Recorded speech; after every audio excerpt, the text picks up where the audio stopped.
Amen. Ngayon, si Lord ay naghahari sa ating lahat, sa ating puso.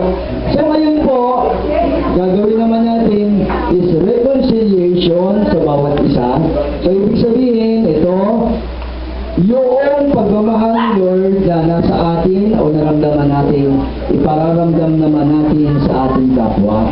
So, wala man dito yung mga tao na halimbawa ay nakasama ng loob sa atin o nakasamaan natin ng Lord na pinatawad naman natin sila pero wala sila dito. Sa pamamagitan po ng mga narito ngayon, iikot po tayo at ipaparamdam natin yung pag-ibig ng Panginoon na si Lord ay ating kaibigan.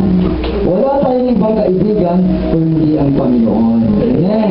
So ngayon, ito, iikot po kayo, lahat po kayo, kilala man nyo o hindi, yakapin ninyo, and then, tayo ngayon ay makikipagkasundo sa ating kapwa. Ano? And patuloy natin dadamhin yung presensya ng Panginoon at yung pag-ibig ng Diyos habang inaawit natin yung kaibigan.